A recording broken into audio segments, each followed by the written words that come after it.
प्रिय विद्यार्थियों नमस्कार। आपका Hindi Gurukul pro YouTube channel में स्वागत है। मित्रों, आज हम हिंदी विषय से एलटी ग्रेड सहायक अध्यापक पुरुष या महिला की प्रारंभिक परीक्षा 2025 के प्रैक्टिस सेट 7 के 120 प्रश्नों का व्याख्यात्मक हल करेंगे। प्यारे मित्रों, चैनल को अभी तक जो सब्सक्राइब नहीं किए हैं तो सब्सक्राइब कर लें और लाइक का बटन ज़रूर दबा दें। प्रश्नोत्तरी अच्छी लगे तो ज़रूर लाइक करें। मित्रों, आज का प्रश्न जो है कुछ अलग हटकर है, जो एलटी ग्रेड मुख्य परीक्षा में पूछे जाते हैं वैसे प्रश्न आपको गद्यांश पर आधारित, पद्यांश पर आधारित और वाक् शुद्धि से मिलेंगे। आप लास्ट तक इस प्रश्नोत्तरी में बने रहिएगा। चलते हैं प्रश्न नंबर 1। प्रश्न नंबर 1 क्या कह रहा है, जो देखिए 1 से 5 तक है, 1 से 5 तक मिलेगा आपको। इन प्रश्नों में मुहावरा दिया गया है जिसके नीचे 4 विकल्पों में उसके अर्थ दिए गए हैं। एक अर्थ सही है और यही सही विकल्प का सही विकल्प चुनना है। देखिए ये मुहावरा है। मुहावरा क्या कर रहा है, आँख के अंधे गांठ के पूरे। बताइए, आँख का अंधा और गांठ के पूरे का क्या अर्थ होता है। पहला का तो पहला का हो जाएगा ए, धनी परंतु मूर्ख। ये ऑप्शन सही है। चलते हैं प्रश्न नंबर 2। गागर में सागर भरना। बताइए, गागर में सागर भरना मुहावरे का क्या अर्थ हो जाएगा। तो बताइए इसमें से कौन सा हो जाएगा 2 का। तो विस्तृत बात को संक्षेप में कहना ही गागर में सागर भरना है। सी ऑप्शन सही है। इसके लिए बिहारी कवि जाने जाते हैं। प्रश्न नंबर 3, चोर के पैर नहीं होते, इसका क्या अर्थ होगा मुहावरे का। चोर के पैर नहीं होते तो पापी का मन अस्थिर होता है। इसका अर्थ होगा पापी का मन अस्थिर होता है। बी ऑप्शन सही हो जाएगा। प्रश्न में चलते हैं 4, पेट भरे मन मोदक से कब। बताइए इस मुहावरे का क्या अर्थ होगा। पेट भरे मन मोदक से कब, तो कौन सा हो जाएगा प्रश्न नंबर 4 का। तो केवल सोचते रहने से किसी काम में सफलता न मिलना, इसका अर्थ हो जाएगा। डी ऑप्शन सही हो जाएगा। मित्रों, आपको ये एलटी ग्रेड के प्रथम प्रश्न पत्र में ऐसे प्रश्न जरूर मिलेंगे। अरहर की टट्टी गुजराती ताला। बताइए इसका क्या अर्थ हो जाएगा। अरहर की टट्टी गुजराती ताला का 5 का कौन सा हो जाएगा। तो छोटी वस्तु के लिए अधिक व्यय करना। सी, अरहर की टट्टी गुजराती ताला कहा जाता है। प्रश्न नंबर चलते हैं 6 से 10। इन प्रश्नों में एक वाक्य दिया गया है जिसमें टूटी है। बताइए गलती है। जिसके नीचे 4 विकल्प दिए हैं, इसमें एक सही है। सही विकल्प चुनना है। बताइए इसमें से कौन सा वाक्य सही है।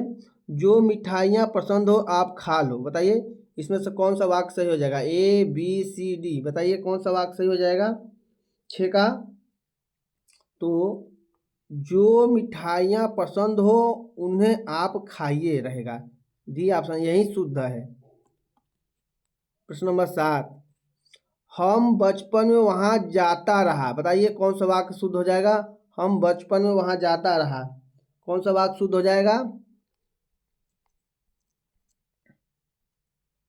चलिए, हम बचपन में वहाँ जाते रहे। बी ऑप्शन सही हो जाएगा। प्रश्न चलते हैं 8। प्रश्न नंबर 8 क्या कर रहा है, प्रत्येक व्यक्ति कविता नहीं कर सकते। बताइए इसमें कौन सा वाक्य शुद्ध है। ऐसे प्रश्न आपको एलटी जीआईसी के पेपर में जरूर मिलते हैं, वाक्य शुद्धि वाला। तो प्रत्येक व्यक्ति कविता नहीं कर सकते। बताइए 8 का कौन सा सही हो जाएगा। तो सी ऑप्शन होगा। प्रत्येक लिखे एक वचन है तो यहाँ सकते बहुवचन है तो यही नहीं रहेगा।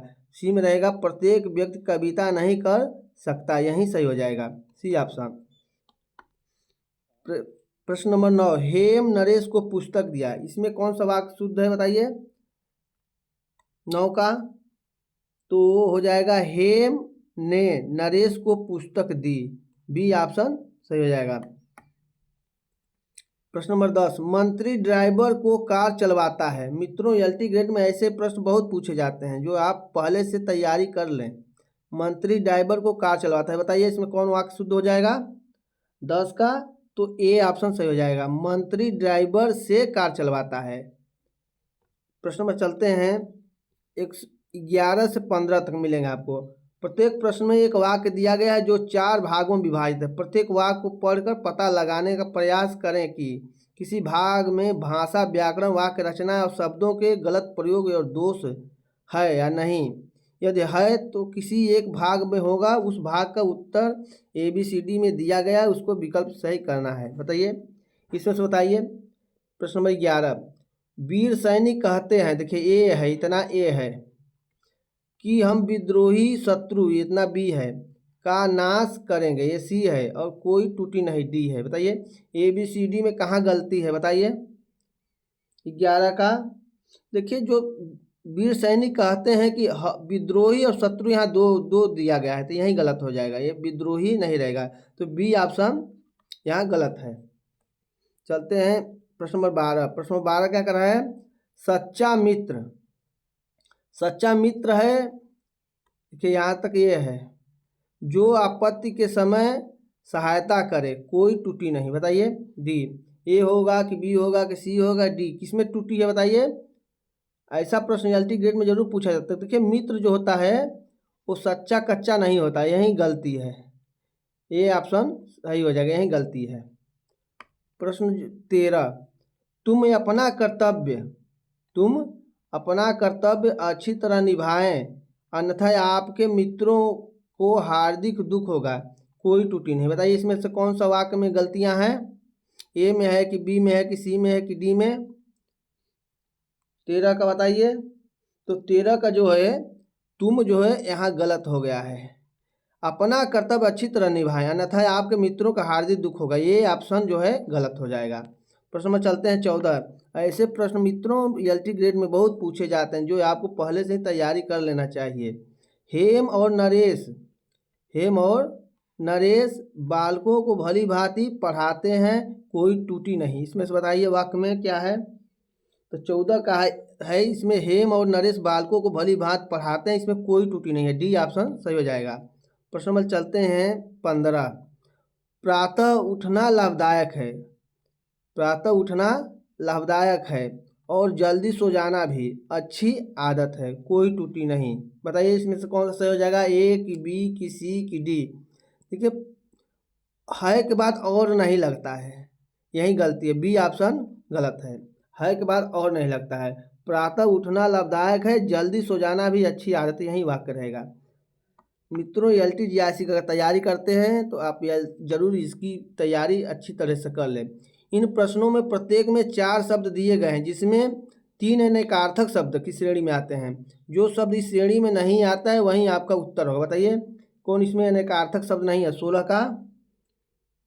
तो 16 का कौन अनेकार्थक शब्द नहीं है, किरण जो है अनेकार्थक शब्द नहीं है, डी ऑप्शन सही हो जाएगा। प्रश्न नंबर चलते हैं 17।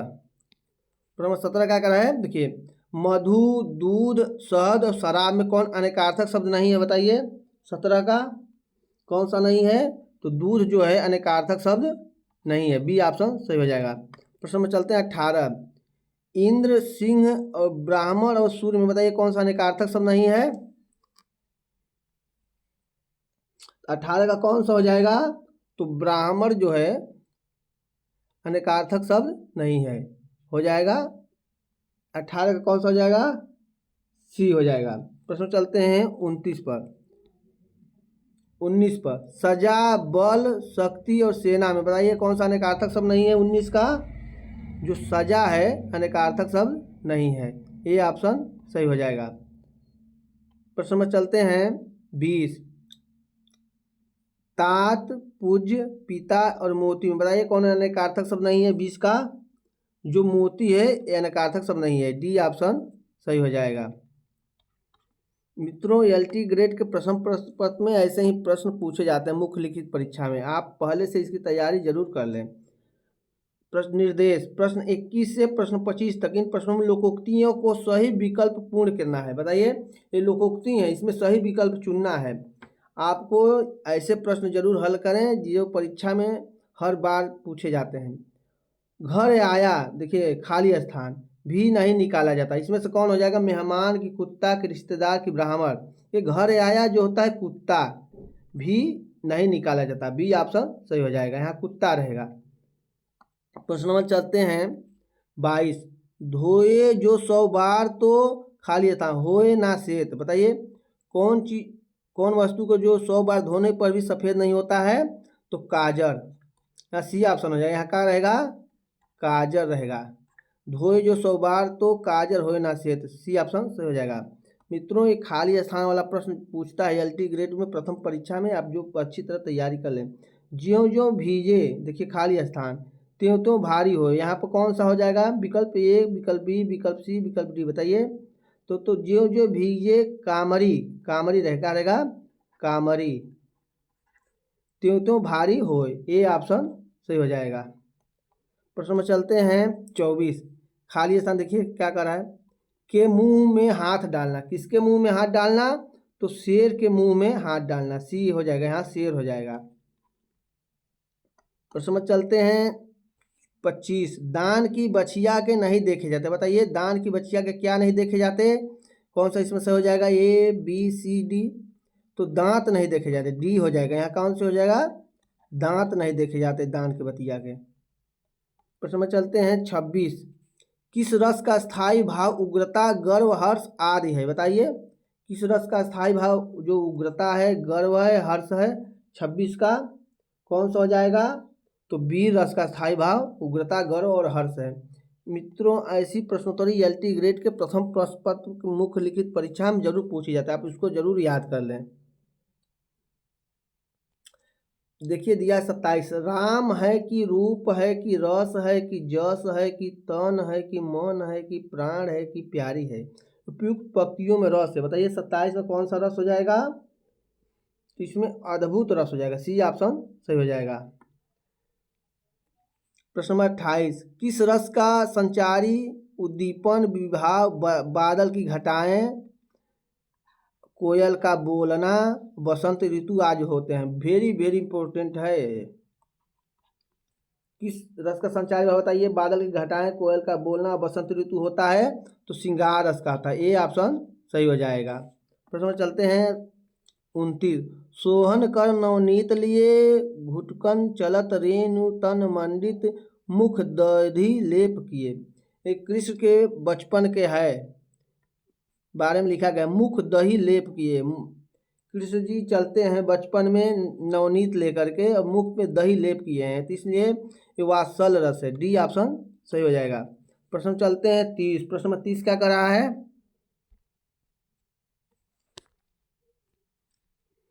पराधीन जो जन नहीं स्वर्ग नरक ताहेतु, पराधीन जो जन नहीं स्वर्ग नरक ताहेतु, उपयुक्त पंक्तियों में अलंकार है, बताइए कौन सा अलंकार है?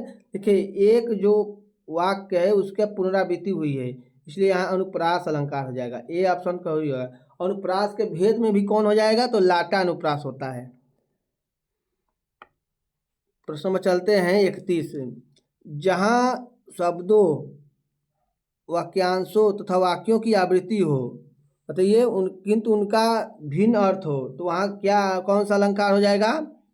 देखिए जहाँ शब्दों और वाक्यों और वाक्यांशों की आवृत्ति होगी किंतु उनके भिन्न अर्थ होगा, तो वहाँ यमक अलंकार हो जाएगा। कौन अलंकार हो जाएगा?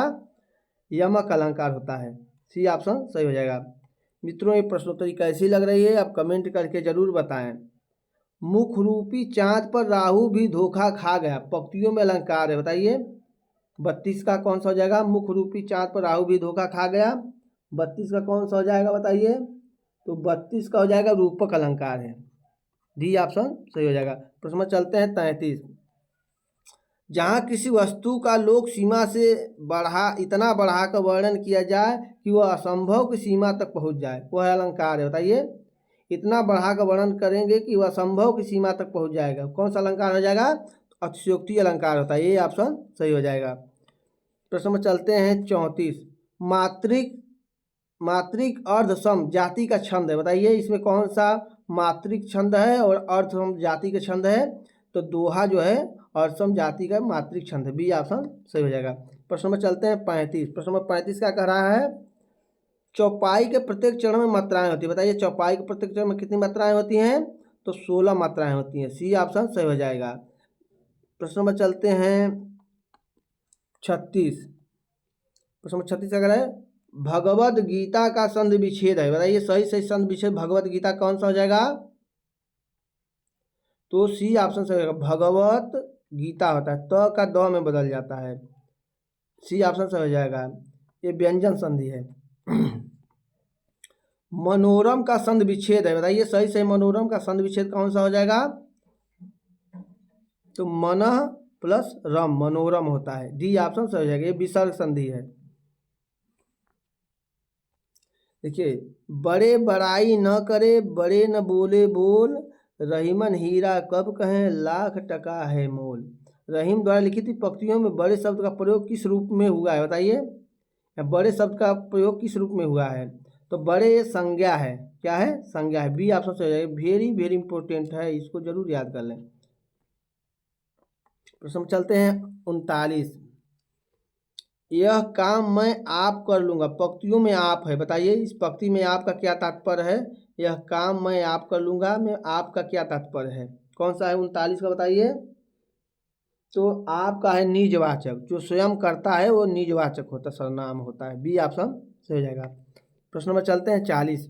निम्नलिखित में से कौन सा स्त्रीलिंग में प्रयुक्त होता है बताइए, इसमें से कौन सा वाक्य जो ऋतु, पंडित, हंस और आचार्य में कौन स्त्रीलिंग है।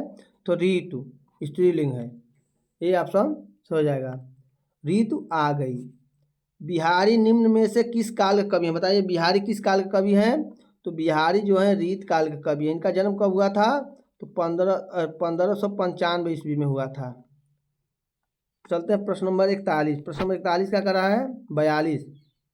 भक्ति काल की रामाश्रयी शाखा निम्न में से कौन से कवि हैं बताइए। जो रामाश्रयी शाखा के हैं, कौन इसमें से कवि हैं। तो तुलसीदास जो है रामाश्रयी का शाखा के कवि हैं। देखिए, मीराबाई कृष्णाश्रयी, कृष्ण को भक्त मानती हैं। सूरदास भी कृष्ण को मांगते हैं। जायसी तो सूफी कवि हैं। तो डी ऑप्शन सही हो जाएगा। प्रश्न में चलते हैं 43। हिंदी भाषा की बोलियों के वर्गीकरण के आधार पर छत्तीसगढ़ी बोली है बताइए, इसमें से छत्तीसगढ़ी बोली कहाँ की बोली है, किसके अंतर्गत आती है। तो पूर्वी हिंदी की बोली है, ए ऑप्शन सही हो जाएगा। मित्रों, प्रश्नोत्तरी कैसी लग रही है कमेंट करके ज़रूर बताएं। नए चैनल पर नए हैं, अभी तक सब्सक्राइब नहीं किए तो सब्सक्राइब जरूर कर दें और एक लाइक जरूर करें। नमक का दरोगा बताइए, नमक का दरोगा कहानी के लेखक कौन है। तो नमक का दरोगा कहानी किसने लिखा है बताइए। तो मुंशी प्रेमचंद ने लिखा है। किसने लिखा है, प्रेमचंद ने। कब लिखा बताइए, तो वो 1914 ईस्वी में लिखा है। प्रश्न नंबर 45। उपन्यास और कहानी का मूल अंतर है, उसका क्या है अंतर। देखिए, उपन्यास और कहानी में मूल अंतर क्या होता है। देखिए, कहानी की अपेक्षा उपन्यास जो होता है बड़ा होता है, क्या होता है, बड़ा, उसका आकार और प्रकार दोनों बड़ा होता है। ये ऑप्शन सही हो जाएगा। प्रश्न में चलते हैं 46। श्रृंगार रस का स्थायी भाव है बताइए, श्रृंगार रस का स्थायी भाव क्या होगा। तो श्रृंगार रस का स्थायी भाव जो होता है रति होता है। ये ऑप्शन सही हो जाएगा। प्रश्न नंबर चलते हैं 47। प्रेमचंद का एक सशक्त उपन्यास गोदान है बताइए, गोदान कैसा उपन्यास है। तो गोदान सामाजिक उपन्यास है, सी ऑप्शन सही हो जाएगा। इसके मुख्य पात्र होरी और धनिया है।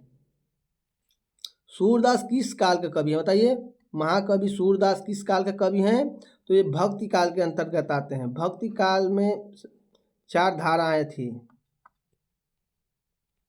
वियोगी हरि जी का पूर्ण नाम था बताइए, वेरी वेरी इंपॉर्टेंट है। तो वियोगी हरि का पूरा नाम था हरि प्रसाद द्विवेदी, यहाँ प्रसाद रहेगा, हरि प्रसाद द्विवेदी होगा, सी ऑप्शन सही हो जाएगा। प्रश्न में चलते हैं 50। अवधी भाषा में सर्वाधिक लोकप्रिय महाकाव्य का नाम है बताइए। अवधी भाषा में हो और सर्वाधिक लोकप्रिय हो और महाकाव्य हो, कौन सा है इसमें। तो रामचरितमानस जो अवधी भाषा में सर्वाधिक प्रसिद्ध महाकाव्य है, डी ऑप्शन सही हो जाएगा। प्रश्न में चलते हैं 51। प्रगति काव्य में प्रधानता होती है बताइए, प्रगति काव्य में किसकी प्रधानता होती है। तो प्रगति काव्य में जो होती है भावना और गीतात्मकता की प्रधानता होती है, ये ऑप्शन सही हो जाएगा। प्रश्न में चलते हैं 52। जायसी के सर्वोत्कृष्ट ग्रंथ का नाम है बताइए, जायसी का सबसे सर्वोत्कृष्ट ग्रंथ इसमें से कौन सा है। तो इसमें पद्मावत जो है जायसी के प्रसिद्धि का आधार है, डी ऑप्शन सही हो जाएगा, यही सर्वोत्कृष्ट ग्रंथ है। चलते हैं प्रश्न नंबर 53। स्मिथ की रेखाएं रेखांकन के रचनाकार है बताइए। स्मिथ की रेखाएं जो है रेखा चित्र है, उसके रचनाकार कौन है। तो महादेवी वर्मा है, बी ऑप्शन सही हो जाएगा। प्रश्न में चलते हैं 53। प्रश्न में 54।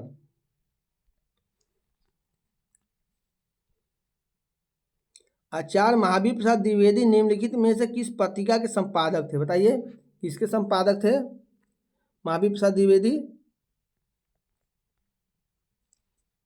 तो महावीर प्रसाद द्विवेदी सरस्वती पत्रिका के संपादक, सी ऑप्शन सही है। कब बने?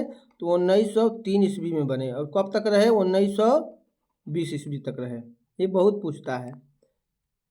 आचार्य रामचंद्र शुक्ल के निबंध संग्रह का नाम है, बताइए। आचार्य रामचंद्र शुक्ल के निबंध का संग्रह का क्या नाम है? तो चिंतामणि इनका निबंध संग्रह है। ए ऑप्शन सही है। मित्रों, एलटी ग्रेड में आप गद्यांश पर आधारित प्रश्न पूछता है, तो देखिए गद्यांश पर आधारित प्रश्नों का प्रैक्टिस जरूर कर लें। देखिए ये गद्यांश पर आधारित प्रश्न है। मैं अगर प्रश्न पढ़ूंगा तो वीडियो लंबी हो जाएगी, आप इसे वीडियो को रोक कर जरूर पढ़ें और इस पर आधारित प्रश्नों का उत्तर दें। देखिए लिखा है, समान दुष्टों की वंदना में या तो भय रहता है या व्यंग रहता है। इस पर आधारित प्रश्न है, आप वीडियो रोक करके जरूर पढ़ें, उस पर आधारित प्रश्नों को उत्तर दें। देखिए प्रश्न नंबर यहाँ क्या कह रहा है? 56 दुष्ट वंदना के पीछे लेखक का उद्देश्य है, बताइए।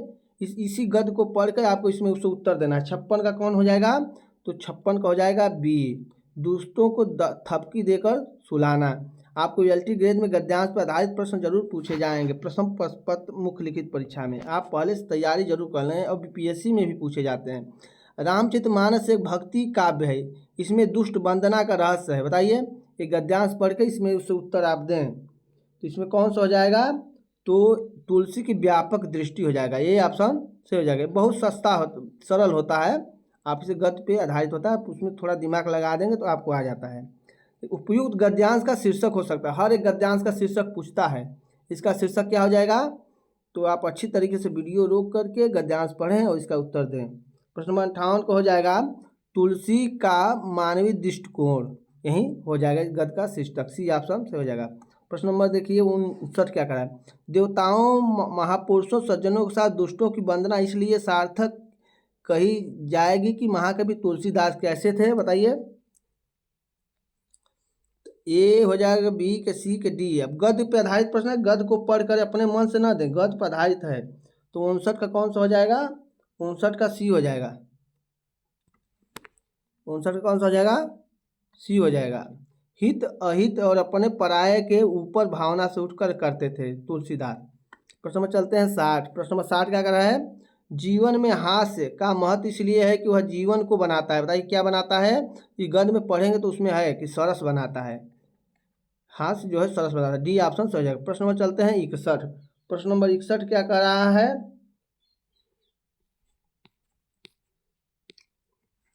देखिए ये पद्यांश पर आधारित है। एलटी ग्रेड में आपको पद पर भी आधारित प्रश्न मिलेगा, आप इसलिए इसे अच्छी तरीके से पहले से ही आपको दिया जा रहा है, प्रैक्टिस कर लें। 61 से 65 प्रश्न जो है आपको पद पे 5 प्रश्न दिए गए हैं, देना है। देखिए पद्यांश क्या है? पद्यांश आप वीडियो रोक करके जरूर पढ़ें और उसी पर आधारित प्रश्न दें, अपने मन से कभी न प्रश्न दें। देखिए लिखा है, महाराज भूषण महाराज ने विषय और विशेषता नायक चुनने में बड़ी बुद्धिमत्ता से काम लिया। ये मैं गद्यांश पढ़ूंगा, पद्यांश तो बहुत लंबा वीडियो हो जाएगी, आप इसे पढ़ करके इस पर आधारित प्रश्न जरूर दें। प्रश्न नंबर पूछ रहा है इसी पर आधारित है कि महाकवि भूषण दरबारी कवि थे, उनके आश्रयदाता राजा का नाम था, बताइए कौन कौन राजा थे? इसमें से कौन राजा थे?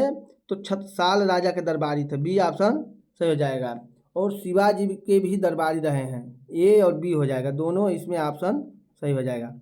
प्रश्न में चलते हैं प्रश्न नंबर 62। प्रश्न नंबर 62 का है, छत्रपति शिवाजी के प्रशस्ति में लिखे गए 2 काव्य ग्रंथों के नाम है, बताइए। छत्रपति शिवाजी के प्रशस्ति में लिखे गए 2 काव्य ग्रंथों का कौन सा नाम है 62 का? तो 62 का कौन सा हो जाएगा? तो शिवा बावनी और शिवराज भूषण, यही 2 ग्रंथ है, शिवा बावनी और शिवराज भूषण, ए ऑप्शन सही हो जाएगा। प्रश्न नंबर दे रहा है 63। इस गद्यांश का सार्थक शीर्षक हो सकता है, बताइए। गद्यांश को पढ़ेंगे तो उसका सार्थक शीर्षक चुनना है, कौन सा हो जाएगा 63 का? तो शीर्षक क्या हो जाएगा? भूषण की काव्य नायक चयन, डी ऑप्शन सही हो जाएगा। डी ऑप्शन क्या हो जाएगा? सही हो जाएगा। प्रश्न नंबर चलते हैं 64। छत्रसाल बुंदेला ने जिस समय मुगलों का सामना किया उस समय उसके पास थे, आप गद्यांश को पढ़ेंगे तो ये प्रश्न का उत्तर आपको जरूर मिल जाएगा। क्या थे 64 का बताइए? तो उस समय उसके पास 5 सवार और 25 पैदल थे, बी ऑप्शन सही हो जाएगा। प्रश्न नंबर 65। भूषण का प्रिय काव्य रस था, बताइए। भूषण किस काव्य के लिए जाने जाते हैं, उनका प्रिय काव्य कौन था? तो वीर रस के लिए जाने जाते हैं, सी ऑप्शन सही हो जाएगा। मित्रों LTGIC की तैयारी कर रहे हैं तो ऐसे प्रश्नों को आपको जरूर पढ़ना चाहिए, जो आप परीक्षा में पहले से आपको तैयारी कराई जाए। नीचे देखिए दिए गए हैं 66 से 70 प्रश्न, प्रश्न नंबर 66 से 70 नीचे दिए गए पद्यांश को पढ़कर इन प्रश्नों का उत्तर दीजिए। देखिए एक पद्यांश है, एक कविता है, इस पे ही आधारित प्रश्न है। अगर हम कविता पढ़ेंगे तो लंबी हो जाएगी मेरी वीडियो, तो इसलिए आप वीडियो को रोक कर पढ़ें और उस पर आधारित उत्तर अच्छी तरीके से इत्मीनान से दें। देखिए पद्यांश में दिया गया है, उपयुक्त पद्यांश का सही शीर्षक हो सकता है, बताइए कौन सा शीर्षक सही हो जाएगा। शीर्षक जरूर पूछता है। तो 66 का कौन सा हो जाएगा बताइए। तो 66 का हो जाएगा झांसी की रानी से एक कविता लिया गया है, तो इसका झांसी की रानी हो जाएगा। 66 का ए हो जाएगा। अब 67 का कौन सा हो जाएगा बताइए।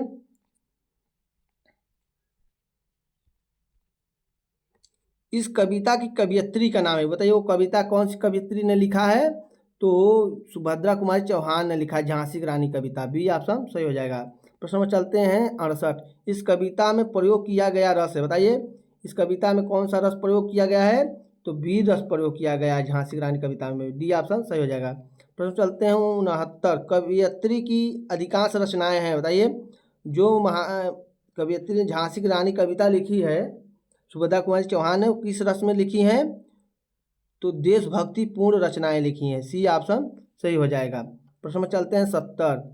खूब लड़ी मर्दानी वह तो झांसी वाली रानी थी में मर्दानी शब्द का अर्थ है, बताइए मर्दानी का क्या अर्थ होता है। तो वीरांगना होता है, ए ऑप्शन सही हो जाएगा। मित्रों ऐसे प्रश्न LTGIC में पूछे जाते हैं, आप ऐसे प्रश्नों को अच्छी तरीके से पहले से तैयार रखें, जो आप परीक्षा में मजबूती प्रदान करेगा। 71 से 80 निम्नलिखित प्रश्नों में प्रत्येक में किसी एक सर्वाधिक उपयुक्त युग्म को चुनिए जो कि अन्य शब्द का पर्यायवाची हो, बताइए इसमें पर्यायवाची बताना है। अंतरिक्ष का पर्यायवाची इसमें से कौन सा उपयुक्त सही है बताइए। 71 का कौन सा हो जाएगा बताइए। तो अनंत और गगन होता है, डी ऑप्शन सही है। प्रश्न नंबर 72। अम्बुज का उपयुक्त पर्यायवाची इसमें से बताइए कौन सा होगा। सही 72 का कौन सा होगा बताइए। तो अम्बुज माने होता है कमल और शंख होता है, ए ऑप्शन सही हो जाएगा। मित्रों ये प्रश्नोत्तरी कैसी लगी रही है आप कमेंट करके जरूर बताएं। प्रश्न नंबर 73। खल का पर्यायवाची बताइए उपयुक्त में से कौन सा सही हो जाएगा। 73 का तो खल माने होता है नीच और दुर्जन, बी ऑप्शन सही हो जाएगा। प्रश्न में चलते हैं 74। तीर्ण बताइए तीर्ण का उपयुक्त पर्यायवाची अर्थ क्या हो जाएगा। इसमें सही उपयुक्त अर्थ हो तीर्ण का अर्थ क्या हो जाएगा। तो तीर्ण माने होता है तिनका और घास, सी ऑप्शन सही हो जाएगा। ऐसे प्रश्न आपको LTGIC में जरूर पूछे जाते हैं, आप अच्छी तरीके से पहले से तैयारी करके मजबूती प्रदान करें। शूद्र बताइए शूद्र शब्द का सही अर्थ इसमें से कौन सा है। शूद्र का पर्यायवाची बताइए 75 का। तो शूद्र माने होता है नीच और अधम, डी ऑप्शन सही हो जाएगा। प्रश्न में चलते हैं 76। बताइए उग्र लिखा है, उग्र का सही पर्यायवाची बताइए इसमें से कौन सा होगा। ए ऑप्शन होगा कि बी ऑप्शन का सी के डी। तो उग्र का कौन सा हो जाएगा बताइए। तो उग्र का होता है प्रचंड और क्रोधी, बी ऑप्शन सही हो जाएगा। प्रश्न नंबर 77। बटरोही बताइए बटोही का शुद्ध अर्थ क्या होगा, इसका शुद्ध पर्यायवाची का होगा। बटोही का 77 का बताइए। तो बटोही का होता है पथिक को बटोही कहते हैं और राहगीर भी कहते हैं, सी ऑप्शन सही हो जाएगा। प्रश्न नंबर चलते हैं 78। बताइए बिरध का पर्यायवाची बताइए उपयुक्त कौन सा सही हो जाएगा। बिरध किसके अर्थ में होगा 78 का। बिरध माने होता है यश और ख्याति, क्या होता है यश और ख्याति, ये ऑप्शन सही हो जाएगा। ऐसे प्रश्न आपको LT के प्रथम पद मुक्त परीक्षा में मिलेंगे, आप अच्छी तरीके से मित्रों तैयारी कर ले पहले से ही। यातु बताइए यातु का क्या उपयुक्त पर्यायवाची होगा इसमें से। तो यातु का होता है राक्षस और निशाचर, डी ऑप्शन सही हो जाएगा। प्रश्न में चलते हैं 80। विभू का बताइए कौन सा उपयुक्त पर्यायवाची होगा इसमें से 80 का। तो विभू माने होता है कौन सा होता है विभू का बताइए। तो महान और ईश्वर होता है, सी ऑप्शन सही हो जाएगा। प्रश्न में चलते हैं 81। देखिए 81 दिया है आपको एलटी में जरूर ऐसे ऐसे प्रश्न मिलेंगे, आपको पहले से तैयारी करना है। इन प्रश्नों में एक वाक्य दिया गया है, उसका एक भाग रेखांकन, उस भाग का सही अर्थ नीचे दिए गए 4 विकल्पों में से चुनिए। बताइए। दुर्घटना का दृश्य देखकर नीलिमा का कलेजा पसीज गया। बताइए। कलेजा पसीज गया का इसमें से बताइए मुहावरा बताना है, इसका अर्थ बताना है। तो 81 का कौन सा हो जाएगा? हालत खराब होना, कि दिल बैठ जाना, कि गर्मी लगना, कि दया उत्पन्न होना। तो इसमें जो हो जाएगा 81 का कौन सा हो जाएगा बताइए? दुर्घटना का दृश्य देखकर उसकी क्या हो गई? हालत खराब हो गई। बी ऑप्शन सही हो जाएगा। चलते हैं प्रश्न नंबर 82। प्रश्न 82 का है, मंत्री के आने पर जनता ने उन्हें आंख उठाकर भी नहीं देखा। बताइए। आंख उठाकर भी नहीं देखा, इसका क्या अर्थ हो जाएगा 82 का? तो ध्यान तक न देना। सी ऑप्शन सही हो जाएगा। प्रश्न में चलते हैं 83। प्रश्न 83 का करें, महाराज दशरथ यथा नाम तथा गुण थे। बताइए रेखांकित शब्द का क्या अर्थ होगा? यथा नाम तथा गुण, जैसा नाम वैसे ही गुण होगा। बी ऑप्शन सही हो जाएगा। प्रश्न में चलते हैं 84। बार बार नाक रगड़ने पर भी पुलिस ने अशोक को नहीं छोड़ा। बताइए रेखांकित ये शब्द है नाक रगड़ना, इसका क्या अर्थ होता है? 84 को बताइए कौन सा होगा? तो विनती करना। ये ऑप्शन सही हो जाएगा। प्रश्न में चलते हैं 85। कोई काम न करके श्रीमती संध्या दिन भर मक्खी मारा करती हैं। बताइए मक्खी मारा करती है, रेखांकित शब्द का क्या अर्थ हो जाएगा इसमें से 85 का? तो खाली बैठना का अर्थ होता है मक्खी मारा। डी ऑप्शन सही हो जाएगा। प्रश्न में चलते हैं 86। सब्ज बाग दिखाकर निशीथ ने कपिल से 1000 रुपये ठग लिए। बताइए ये रेखांकित शब्द का क्या अर्थ होगा 86 का? तो झूठा आश्वासन देना, सब्ज बाग दिखाना। डी ऑप्शन सही हो जाएगा। चलते हैं हम लोग 86 के बाद 87 पे।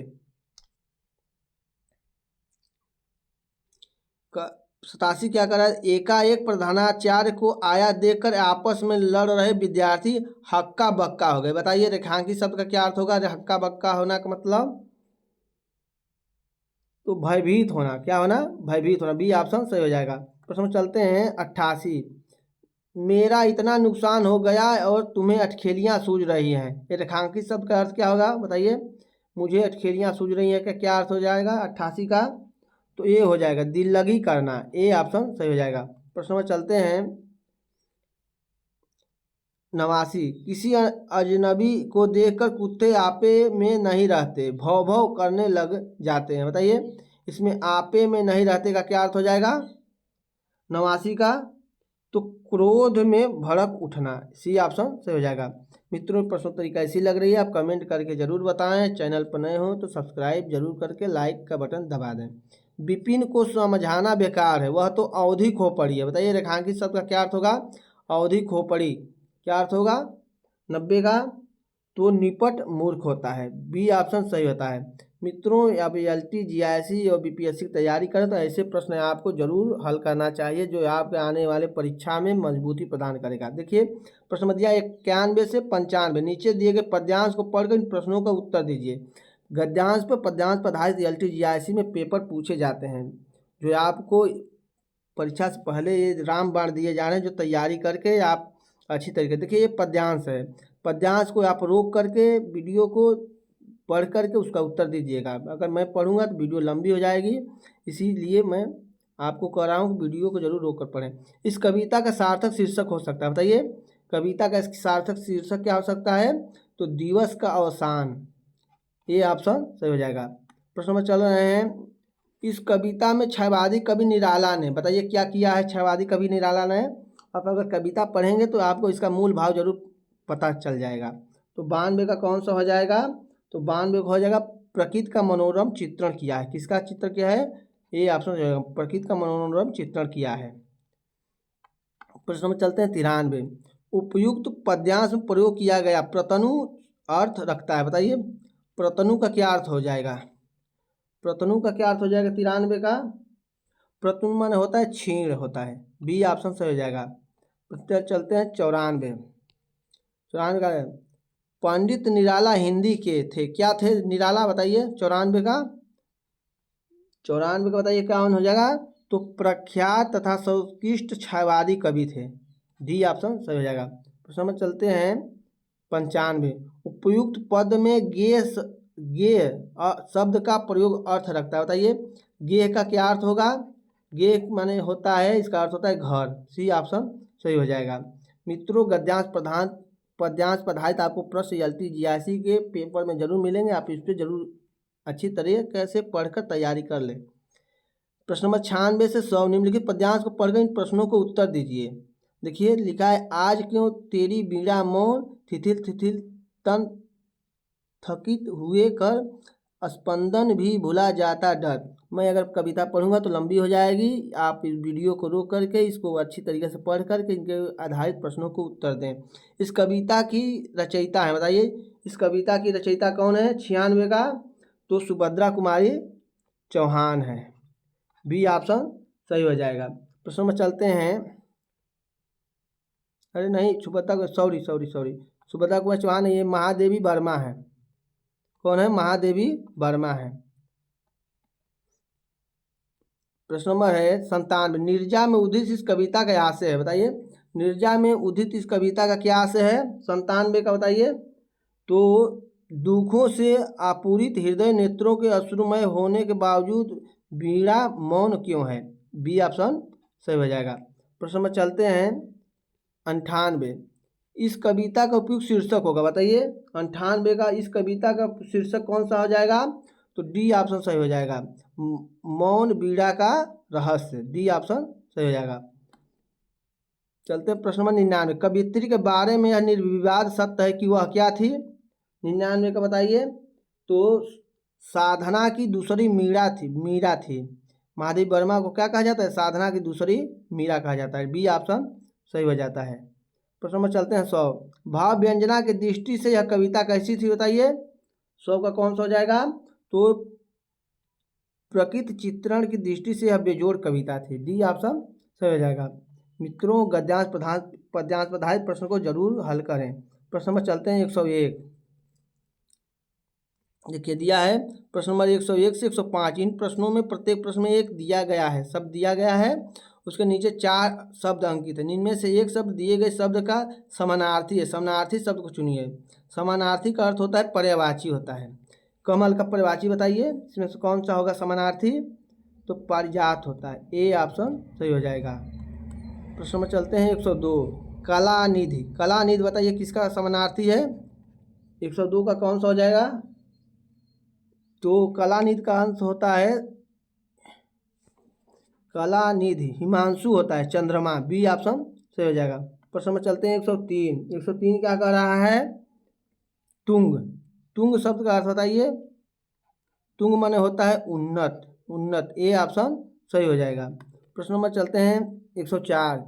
104 क्या कर रहा है? सीखी। देखिए सीखी का अर्थ पूछा है। सीखी मतलब होता है शिखायुक्त। शिखायुक्त कौन होता है? जिसकी सर पे शिखाएं होती है तो मयूर होता है, मोर। बी ऑप्शन सही हो जाएगा। 105 का कर रहा है मिलिंद। मिलिंद का अर्थ बताइए। मिलिंद का पर्यायवाची क्या होगा? तो मिलिंद माने होता है भ्रमर। भौरा को मिलिंद कहा जाता है। डी ऑप्शन सही हो जाएगा। प्रश्न नंबर 106 से 110। इन प्रश्नों में प्रत्येक शब्द समूह दिए गए हैं।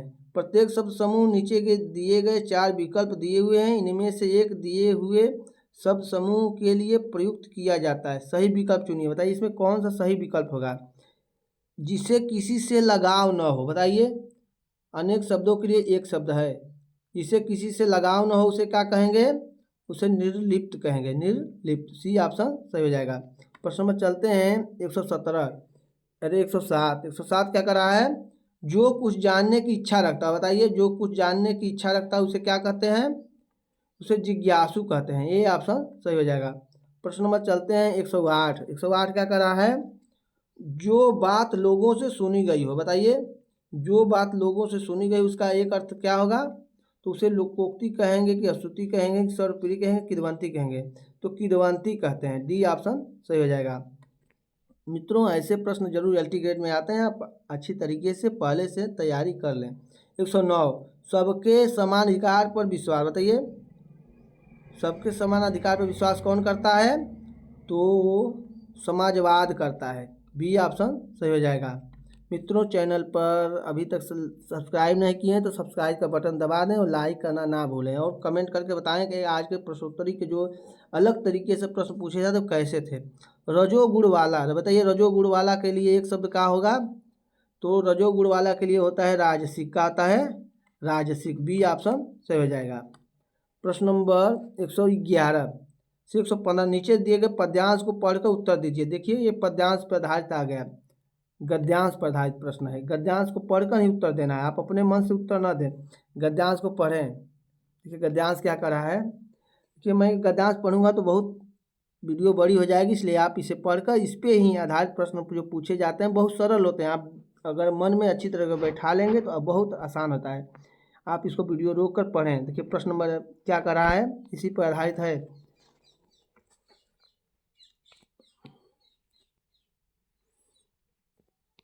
प्रश्न नंबर 11 का है, इस पद्यांश के उपयुक्त शीर्षक होगा। बताइए इसमें से उपयुक्त शीर्षक क्या होगा? आप वीडियो को रोक कर पढ़ लेंगे तो इसका उपयुक्त शीर्षक आपको पता चल जाएगा।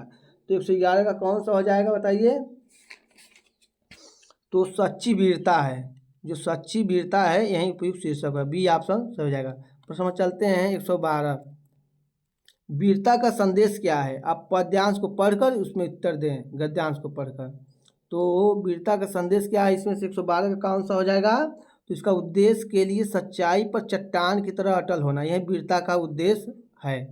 सी ऑप्शन सही हो जाएगा। प्रश्न में चलते हैं 113, मित्रों LTGIC के मुख्य परीक्षा में ऐसे ही प्रश्न आते हैं, आप जरूर अच्छी तरीके से याद कर लें इसे। वीरों की देवदार वृक्ष से तुलना की गई क्योंकि दोनों होते हैं। बताइए पद्यांश को पढ़ेंगे तो आपको मालूम चल जाएगा। क्योंकि दोनों क्या होते हैं? स्वयं पैदा होते हैं और बिना किसी के दूध पिलाए बढ़ते हैं। डी ऑप्शन सही हो जाएगा। प्रश्न में चलते हैं 114, निम्नलिखित में से कौन सा रूप वीरता का नहीं है? बताइए इसमें से कौन सा रूप जो है वीरता का नहीं है? तो वीरता का रूप क्रोध नहीं है। ए ऑप्शन सही है। त्याग, युद्ध और दान ये वीरता का रूप है। प्रश्न में चलते हैं 114, 115, वीरता का एक विशेष लक्षण। बताइए वीरता का एक विशेष लक्षण। आप गद्यांश को पढ़ेंगे तो उस पर जरूर आपको इसको मालूम चल जाएगा। तो 15 का हो जाएगा नयापन, इसका अर्थ होता है नयापन। ए ऑप्शन सही हो जाएगा। प्रश्न नंबर देखिए 116 से 120, इन प्रश्नों में प्रत्येक में एक शब्द दिया गया है जिसके नीचे 4 शब्द अंकित है। इनमें से एक दिए हुए शब्द का विलोमार्थी शब्द है, सही विलोमार्थी शब्द चुनिए। बताइए इसमें से विलोम चुनना है आपको। क्या चुनना है? विलोम। विलोम का अर्थ होता है उल्टा। दिवस, दिवस माने होता है दिन, दिन का इसमें कौन हो जाएगा विलोम? तो विभावरी हो जाएगा। ये ऑप्शन से विभावरी का अर्थ होता है रात। प्रश्न में चलते हैं 117, निर्मल। बताइए निर्मल का विलोम कौन शब्द होगा इसमें? निर्मल माने होता है स्वच्छ, स्वच्छ का कहा जाएगा विलोम मलिन होता है। सी ऑप्शन सही हो जाएगा। मलिन माने मैला। धूमिल। उद्यम, उद्यम माने होता है कार्य। 18 बताइए उद्यम का विलोम कौन सा हो जाएगा? तो उद्यम का होता है आलस्य होता है। बी ऑप्शन सही हो जाएगा। मित्रों आज की प्रश्नोत्तरी थोड़ा LTGIC के पेपर पर आधारित थी, आपको कैसी लगी आप कमेंट करके ज़रूर बताएं। महान, महान का अर्थ क्या होता है? बताइए महान का विलोम बताना है आपको। तो 119 का कहा जाएगा शूद्र होता है। महान का होता है शूद्र। महान माने बहुत बड़ा, शूद्र माने बहुत छोटा। चलते हैं प्रश्न नंबर 20, 120, द्युति। द्युति का क्या अर्थ होगा बताइए? द्युति का क्या अर्थ होगा? तो द्युति का होता है अंधकार, अंधकार। द्युति माने होता है प्रकाश। मित्रों आज की प्रश्नोत्तरी कैसी लगी आप कमेंट करके ज़रूर बताएं। चैनल को अभी तक सब्सक्राइब नहीं किए हैं तो चैनल को सब्सक्राइब कर दें। लेता हूं हम आपसे विदाई माँ हिंदी को नमस्कार करते हुए। आपको भी नमस्कार। मिलते हैं फिर अगले दिन। नमस्ते। जय हिंद, जय भारत।